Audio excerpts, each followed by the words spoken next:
वैसे जरूरी नहीं है, लेकिन वीडियो को लाइक या फिर डिसलाइक करने की कोशिश जरूर किया करें। तो जैसे इस मूवी का स्टार्ट होता है, हमें मूवी का मेन कैरेक्टर सियोंग दिखाया जाता है और उसकी बेटी का बर्थडे होता है। इसीलिए सियोंग की मदर उसे कुछ पैसे देती है ताकि वो अपनी बेटी को डिनर पर ले जा सके। लेकिन अब सियोंग को और पैसों की जरूरत होती है, तो इसीलिए वो अपनी मदर का ATM कार्ड चुरा लेता है। इसके बाद वो अपनी मदर के सारे पैसे चुरा लेता है और पैसों को वो लगा देता है हॉर्स राइडिंग में, और इस गेम में वो 4 मिलियन वॉन जीत जाता है। अब सियोंग ने एक कंपनी से बहुत सारे पैसे उधार ले रखे थे, तो इसीलिए वही लोग उसके पीछे पड़ जाते हैं। इसके बाद वो सियोंग को पकड़ ही लेते हैं और वो उसे काफी मारते हैं। और जब सियोंग उनके पैसे लुटाने के लिए अपने पॉकेट्स चेक करता है, तो वो देखता है कि उसके पास तो पैसे हैं ही नहीं, यानी वो वाले पैसे जिसने हॉर्स राइडिंग में जीते थे। और तब उसे याद आता है कि जब वो इन लोगों से बचकर भाग रहा था तो वो एक लड़की से टकरा गया था, तो जरूर उसी लड़की ने ही उसकी जेब काट ली। अब क्योंकि सियोंग के पास पैसे तो होते ही नहीं, तो इसीलिए वो लोग उसे 1 महीने का और टाइम देते हैं जिसमें कि वो उनके पैसे लुटा दे। इसके बाद सियोंग कुछ पैसों का अरेंज करता है और अपनी बेटी को डिनर पर ले जाता है। इसके बाद सियोंग जल्दी से स्टेशन पर पहुंचता है, लेकिन अनलकीली उसकी ट्रेन तो मिस हो गई थी। और जब सियोंग वहां पर बैठकर ट्रेन के आने का वेट कर रहा था कि तभी अचानक से उसके पास एक आदमी आता है, और ये अननोन पर्सन था, यानी सियोंग उसके बारे में कुछ नहीं जानता था। फिर वो अननोन पर्सन सियोंग को कहता है कि मैं तुम्हारे साथ एक गेम खेलना चाहता हूँ। वो सियोंग को कहता है कि अगर तुम इस गेम में जीत गए तो मैं तुम्हें 1 लाख वॉन दूंगा। तब इतने सारे पैसों को सुनकर सियोंग ये गेम खेलने के लिए एग्री हो जाता है। इसके बाद सियोंग काफी मार खाने के बाद ये गेम जीत जाता है,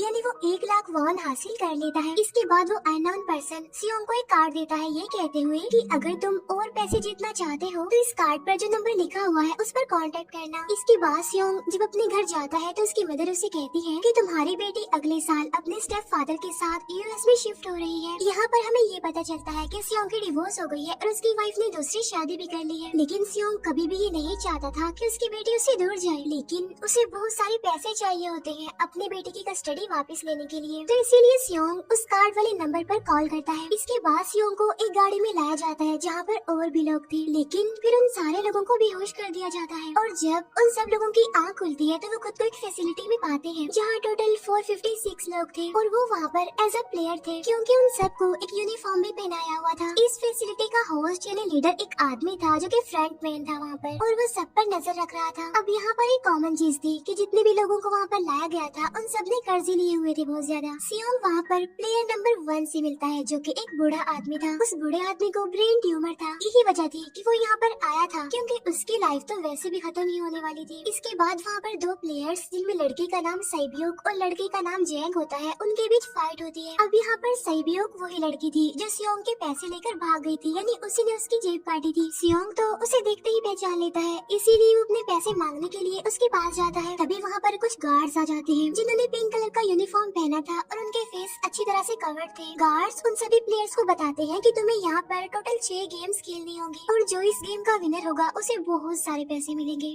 इसके बाद उन सबसे एक कॉन्ट्रैक्ट पर साइन करवाया जाता है, और इस कॉन्ट्रैक्ट के 3 मेन रूल्स थे। पहला रूल ये कि कोई भी प्लेयर अपनी मर्जी से गेम को छोड़कर नहीं जा सकता। दूसरा रूल ये होता है कि जो भी प्लेयर खेलने से मना करेगा तो उस प्लेयर को एलिमिनेट कर दिया जाएगा, और उनके मुताबिक एलिमिनेट का मतलब क्या था ये तो हम आगे ही जानेंगे। गेम का तीसरा रूल ये था कि अगर मेजोरिटी इस गेम को खेलना नहीं चाहती तो वो इस गेम को छोड़कर जा सकते हैं। इसके बाद उन सबको गेम के लिए ले जाया जाता है। अब यहाँ पर सियोंग अपनी क्लासमेट सैंगवू से भी मिलता है जो कि उसे बचपन से जानता था। सियोंग उसे वहाँ पर देखकर काफी हैरान होता है क्योंकि वो तो किसी बिजनेस के लिए आउट ऑफ कंट्री चला गया था। अब पहले गेम के लिए वहाँ पर एक काफी बड़ी डॉल थी, और इस गेम का रूल काफी सिंपल था, और वो ये था कि डॉल जब भी गाना गाएगी उन सबको आगे बढ़ना है, और जैसे ही वो गाना गाना बंद करेगी तो उन सबको रुक जाना है और मूव नहीं करना है, और अगर कोई हिल गया तो उसे एलिमिनेट कर दिया जाएगा। अब स्टार्टिंग में तो ये सब कुछ उन्हें किसी प्रैंक की तरह लग रहा था, लेकिन जब एक लड़का हिल जाता है तो उसे शूट करके मार दिया जाता है, और यही होता है एलिमिनेट का मतलब, यानी उन्हें मार दिया जाएगा। अब ये देखकर वो सारे लोग काफी घबरा जाते हैं, और उन्हें पता चल चुका था कि वो खतरे में है, इसीलिए लोग डरते हुए पैनिक करते हुए इधर उधर भागने लगते हैं।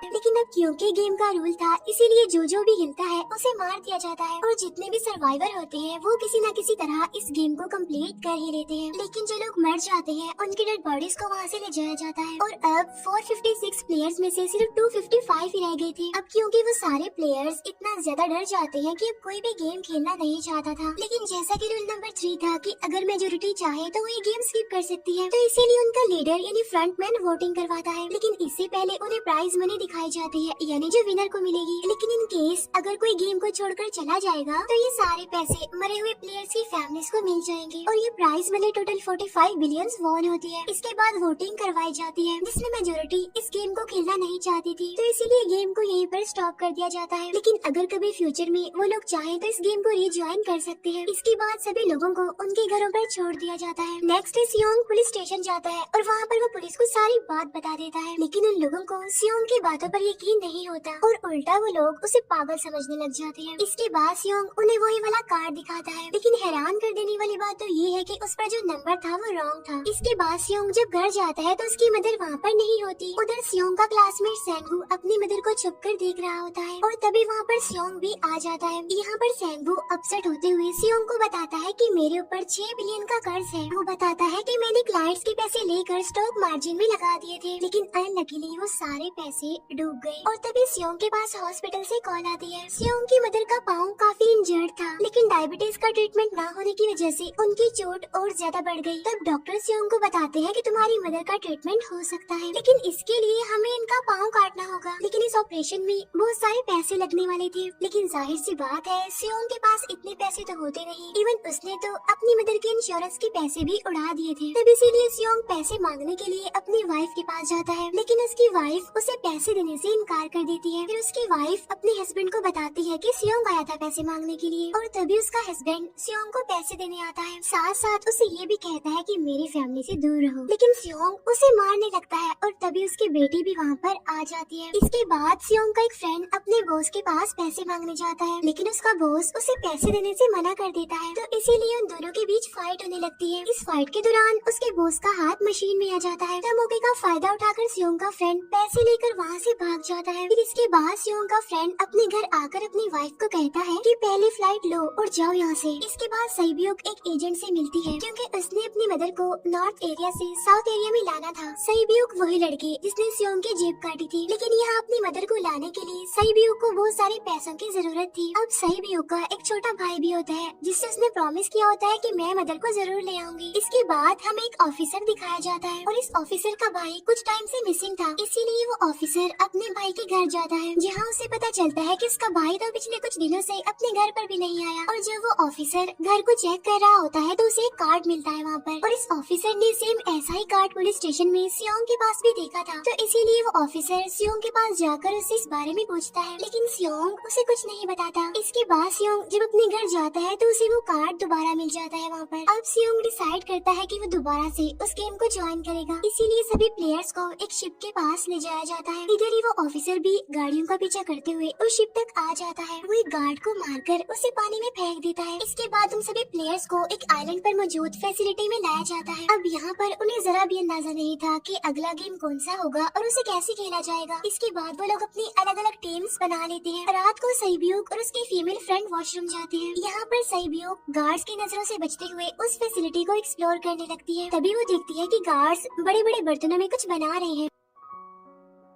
लेकिन अब क्योंकि गार्ड्स को शक हो जाता है तो ये गार्ड वॉशरूम्स को चेक करने के लिए आता है, लेकिन तब तक सहीब्यूक वापस आ चुकी थी। इसके बाद सहीब्यूक अपनी फीमेल फ्रेंड को सारी बात बता देती है जो उसने देखा था, लेकिन यहाँ पर सेंगू उन दोनों की बातें सुन लेता है और वो इस बारे में सहीब्यूक से पूछता है, जिस पर सहीब्यूक बताती है कि वो बड़े बड़े बर्तनों में कुछ पका रहे थे। इसके बाद उन सभी प्लेयर्स को प्लेग्राउंड में लाया जाता है, जहाँ पर उनके सामने 4 शेप्स थी। 4 शेप्स में से उन्होंने किसी एक शेप को चूज करना था। अब यहाँ पर सेंगू को पता चल जाता है कि गेम क्या है और क्या करना है हमें। सेंगू सियोंग को बताता है कि सबने अलग अलग शेप्स को चुनना है। इसके बाद उन सभी को एक छोटा सा बर्तन दिया जाता है जिसमें की शेप्स बनी होती है। अब गेम उनकी ये होती है कि उन्होंने किसी तरह उस शेप को बाहर निकालना है बगैर डैमेज किए, लेकिन अगर शेप जरा से भी खराब हो गई तो उन्हें एलिमिनेट कर दिया जाएगा, यानी मार दिया जाएगा। अब यहाँ पर सेंगू तो इजिली उस शेप को निकाल लेता है, लेकिन सियोंग इतना ज्यादा घबरा जाता है कि उसकी हालत खराब होने लगती है, लेकिन फिर वो किसी न किसी तरह करके इस गेम को भी जीत लेता है। इसके बाद उन सबको वापस से रूम में लाया जाता है। अब यहाँ पर 187 प्लेयर्स वापस आए थे, जिनमें से अब सिर्फ 108 ही रह गए थे। इसके बाद उन सबको खाने के लिए ले जाया जाता है, लेकिन खाने की वजह से जैंग की एक लड़के से फाइट हो जाती है, जहाँ पर जैंग उस लड़के को इतना ज्यादा मारता है कि वो मौके पर ही मर जाता है। इधर ही हम देखते हैं कि उन प्लेयर्स में से एक डॉक्टर होता है जो गार्ड्स के साथ मिलकर मरे हुए लोगों के ऑर्गन्स निकाल कर उन्हें चाइनीज को बेचने का काम करता है। इसीलिए जब भी डेड बॉडीज को ले जाया जाता है तो वो डेड बॉडीज को गायब कर लेते हैं, क्योंकि ये सब कुछ एक प्लान के अकॉर्डिंग गेम चल रहा था, क्योंकि ये सारा कुछ फ्रंट मैन से छुपकर हो रहा था। यही वजह थी कि कंट्रोल रूम में भी उन्होंने अपना ही एक आदमी बिठाया हुआ था, जो कि उन लोगों की सारी वीडियो फुटेज डिलीट कर देता था। और गार्ड्स तो डॉक्टर को गेम के बारे में पहले ही बता देते थे ताकि वो सरवाइव कर सके। यहाँ पर एक गार्ड उसी प्लेयर डॉक्टर को बताता है कि आज हमने प्लेयर्स को जानबूझकर खाना कम दिया है ताकि वो आपस में लड़ने लगे, जिससे होगा ये कि सारे वीक प्लेयर्स गेम से आउट हो जाएंगे। साथ ही गार्ड डॉक्टर को अपनी अगली गेम के बारे में बता देता है। अब 30 मिनट के बाद वहाँ पर लाइट्स ऑफ होने वाली थी। अब यहाँ पर सैंगवू को पता था कि सियोंग की टीम जरूर कोई उल्टा काम करेगी, इसीलिए वो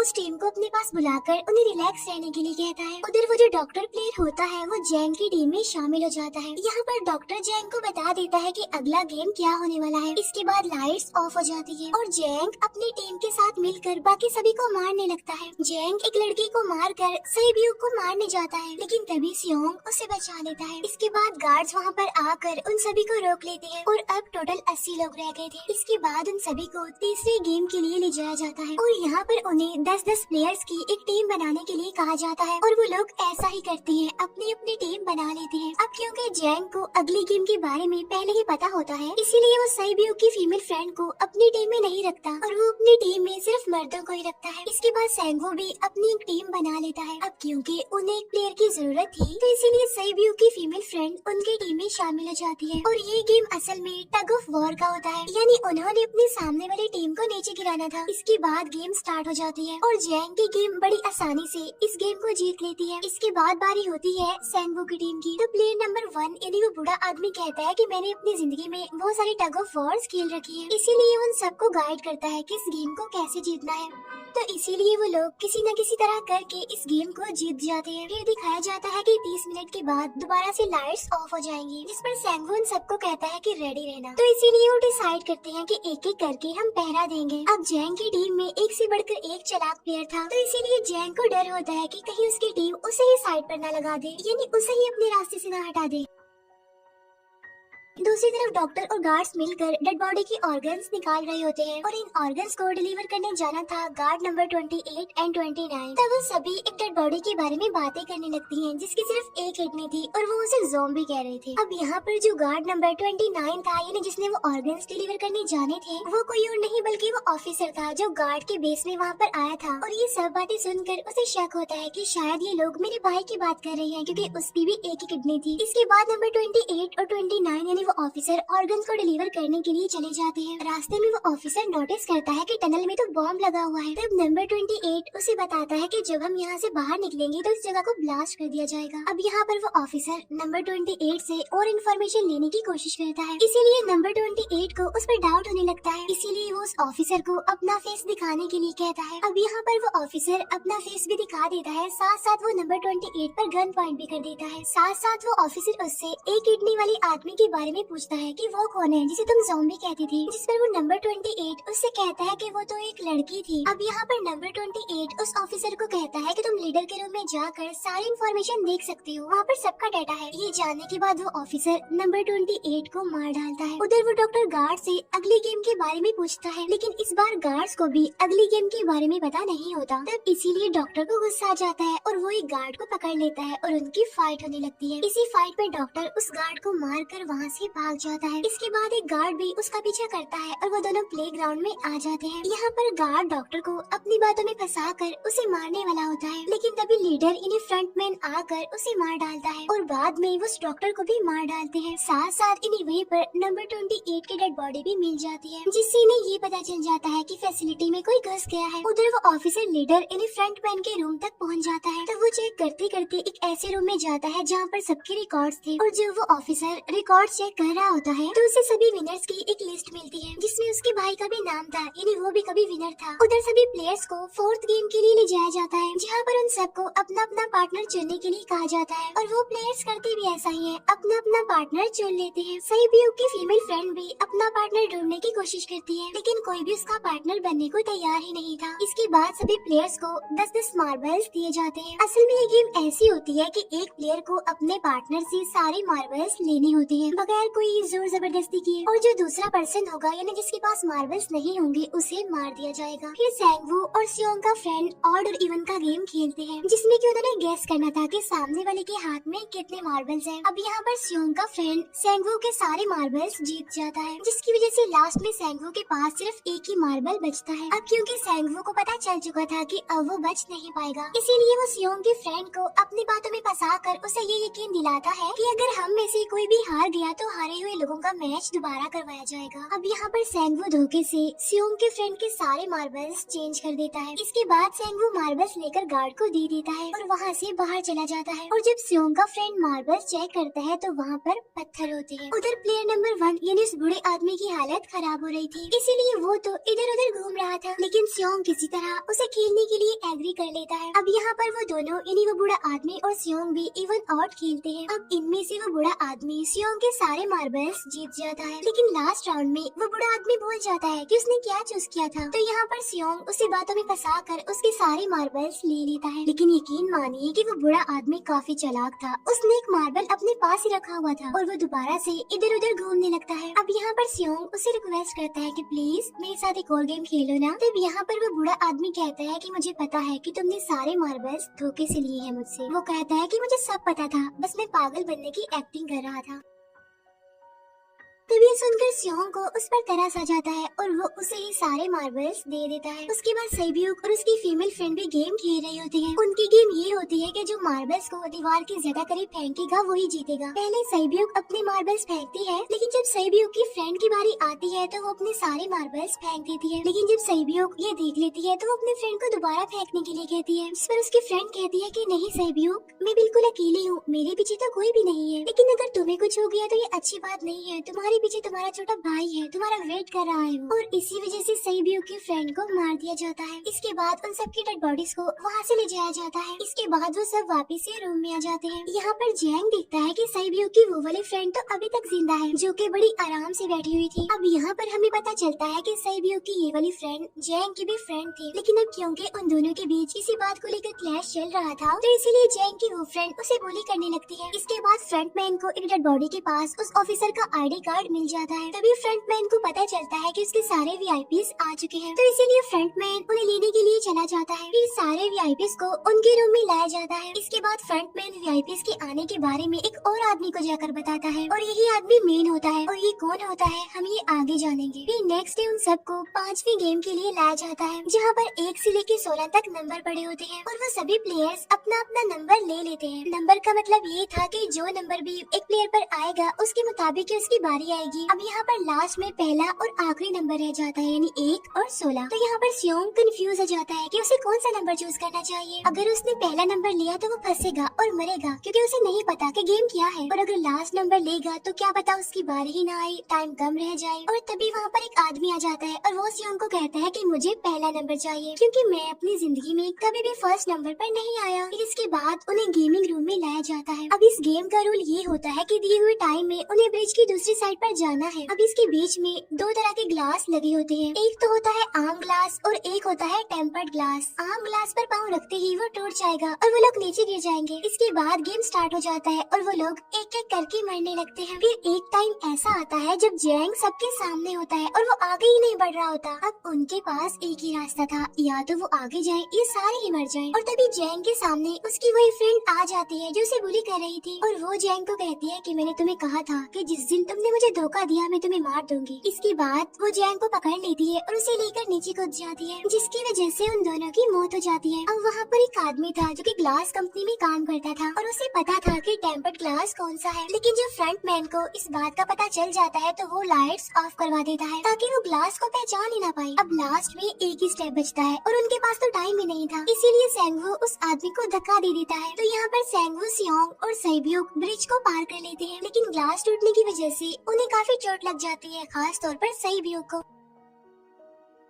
उधर उस ऑफिसर ने एक सर्वेंट को मारकर उसकी जगह खुद ले ली थी। अब एक वीआईपी को उस ऑफिसर पर शक होता है और वो उसे कहता है कि अपना मास्क रिमूव करो, लेकिन वो ऑफिसर कहता है कि ठीक है, लेकिन मैं अंदर जाकर अपना मास्क रिमूव करूंगा। इसके बाद वो ऑफिसर उस वीआईपी को लेकर अंदर चला जाता है। अंदर जाकर वो ऑफिसर उस वीआईपी को बेहोश कर देता है और इस बात का पता फ्रंट मैन को चल जाता है। इसीलिए फ्रंट मैन उसके पीछे जाता है और वो उस ऑफिसर को देख लेता है। इसीलिए वो ऑफिसर वहाँ से भागकर आइलैंड पर आ जाता है। फ्रंट मैन भी उसका पीछा करते हुए वहाँ पर आ जाता है। अब यहाँ पर वो ऑफिसर अपने सीनियर्स को कॉल करने की कोशिश करता है, लेकिन कॉल कट हो जाती है। फिर वो ऑफिसर उन्हें सारे सबूत भेजता है, लेकिन वहाँ पर नेटवर्क नहीं था। इसके बाद फ्रंट मैन ऑफिसर को पकड़ लेता है और उसे उनके साथ चलने के लिए कहता है, लेकिन वो ऑफिसर तो उस फ्रंट मैन पर गोली चला देता है। इसके बाद फ्रंट मैन अपना मास्क उतार देता है तो वो ऑफिसर देखता है कि वहाँ पर कोई और नहीं बल्कि उसका अपना भाई है वो। इसके बाद ऑफिसर का भाई यानी फ्रंट मैन उसे शूट कर देता है और वो जाकर पानी में गिरता है। उधर ग्लास लगने की वजह से सई ब्यू काफी इंजर्ड हो गई थी और उसका बहुत सारा खून भी बह रहा होता है। इसके बाद इन सर्वाइवर्स को